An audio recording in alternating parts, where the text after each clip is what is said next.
Welcome to Tips and Trips to Improve Your Emotional Well-Being. I'm Brian Haas. I'm a physician, a speaker, a coach. I've also been leading physician teams since 2015.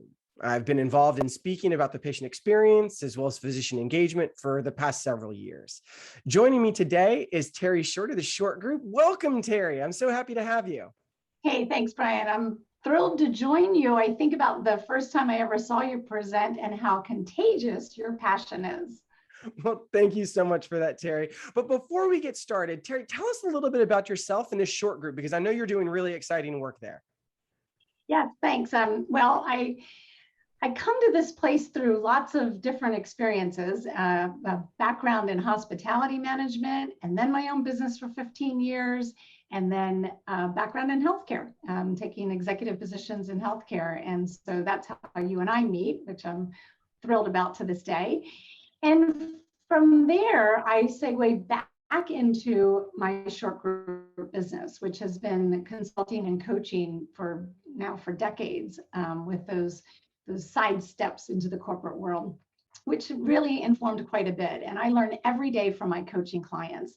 So I'm thrilled now to be working on the Thriving Leader Collaborative, and that's a community and resources and a group of individuals together to bring the sense of joy back into leading others. So that's what I've been up to. Oh, that's so powerful. I love the sense of joy, because we can't really be beneficial to anybody if we don't have a sense of our own joy, our own happiness. So that's wonderful. And I'm so grateful for your wealth of experience here today, Terry, and sharing everything with our viewers today. So today, Terry and I are very excited to share some tips and tricks with you today. And what I believe is somewhat of a unique format. We're going to go over a scenario, and that scenario may have the propensity to trigger individuals. And so we're going to try and provide some tips and tricks to help you deal with those potential emotional landmines that can occur in the workplace. So our first scenario we're going to jump right into, and it's called the increased workload scenario. So in healthcare, we are clearly faced with a great many challenges, but staffing, I personally believe, is one of the most difficult. As our expertise increases, it becomes more and more difficult to have a pool of readily available people that are available to fill those slots in the event that someone becomes sick or has a family emergency. So our setting today for our scenario is any hospital USA, and there's a hospitalist group. And the hospital group staffs the facility, and there's 4 hospitalists that are going to be rounding each and every day. The team usually starts to arrive at around 7 a.m. As they arrive, they're collecting their list for the day, and one by one, they each start to notice that their workload is increased by about 25% more than what they were normally used to seeing. So this group normally starts with a census of around 18 to 20, but now they're all seeing 25. And as the first 3 hospitalists look around, they start to realize that one of their partners hasn't yet showed up. So they're quickly starting to realize that their partner is called out sick for the day. So since the group is small, they don't have a deep roster of other partners that can fill in on a moment's notice.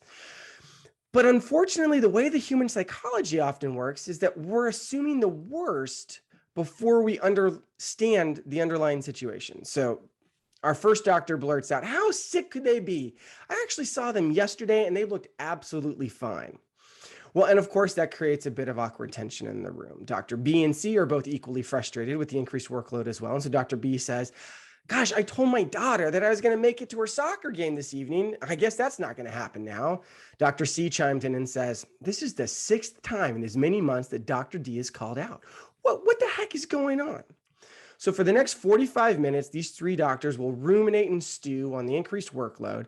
Then one of the support staff for the team walks in and says, "Team, so sorry, but Dr. D had a family emergency. Their father, who's been on hospice for the past few months, passed in his sleep. So Dr. D is on their way to be with family." Well, now doctors A, B, and C feel horrible. They didn't realize that Dr. D had been dealing with this burden, and now they all feel terrible for the way that they were speaking. So, Terry, I see this scenario play out all the time in hospitalist groups all over the country. And in this case, the 3 doctors found out the reason for the doctor's absence quickly, and it changed their emotional state from one of anger to one of empathy. But how do you think that the timing of this information could impact their workday? I mean, what if they hadn't learned about this information at all? Or what if it came at the end of the workday, for instance? Yes, absolutely. All the timing is incredibly important and really was the main thing that influenced how they reacted. My perspective is, had they heard about it up front before they started looking around and saw that they had the 5 extra people, right? So had they gotten that message in advance, as soon as that decision was made that there wasn't anybody else to cover, right? So the timing is incredibly important. But what this brings up is that they've been faced with something that is out of their control. So now they have this thing that's out of their control. And you've seen me talk before about my resilience framework, as I call it, or it's a resilience exercise. And it leads you through a framework of how to reframe what you're experiencing. So in this case, I'm going to walk through that. If the physicians now were saying, oh, I can't control this, I have more on my plate now, my peer is out. When they stop and pause, what pieces can they control? So in that moment of reflection, or moments of reflection, what is it they can control? And then the framework works like this. What are the positives? What is the learning? And therefore, how will I respond or react? So here's how that would play out for this scenario. Great. I might say, one of the positives is I get to support my colleague. Others, they might say another positive is that others share in this support, and potentially that I would be the beneficiary of that at some point. And they might say, this might be pushing it, but they might say, I now have the ability to impact 5 more patients, right? True Absolutely. enough? Yeah. So then what do they learn? So now if I was going through that scenario and I had this response, and then I learned the truth of the matter, I might say, I've learned that I have unhelpful assumptions sometimes. I jump to conclusions, and that's not of value to me or to my team. I might also say I've learned that my team will cover me when I have a similar emergency. And I might also learn that others are affected by my response. Like in that 45 minutes of ruminating, what else happened? Who else in the unit was affected by my response? And then how will I respond? Now with those positives and that learning, how does that inform how I will respond? In that moment of reflection, then I have the opportunity to say, I will respond with kindness, I will respond in support of others, and I will also have an opportunity to respond proactively to my family. If I'm physician number or letter B, I think, that now, now that I have this, like how, if I think about it more clearly, how can I be more proactive in sorting out how the end of the day is going to look? Oh, Terry, I love that. Those are some really awesome tips. And I think your reframing tool is just absolutely mind changing in regards to reframing our thought process. And it's really powerful. And I know you have offered to put that a link to that in our comments below so that people can be able to have some access to that to help them in their journey on this as well. So no, I think that the other thing that I thought was so interesting, and as you were talking, I couldn't help but think about the group culture as well in that regard, and the fact that Dr. D had been struggling for a number of months, and that the other team members weren't aware.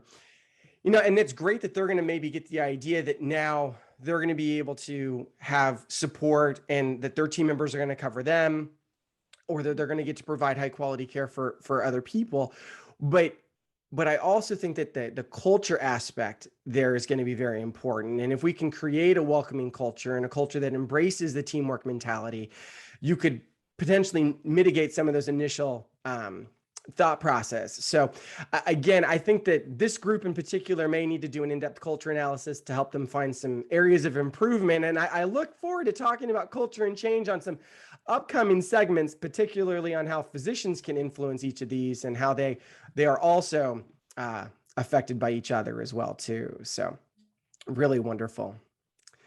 Well, I certainly hope that you join me for future conversations. As you know, I'm interested in providing everyone resources in regards to helping to improve patient experience, provider satisfaction, and improving the overall well-being of our staff members. So thank you so much for tuning in today. Really appreciate it, everybody.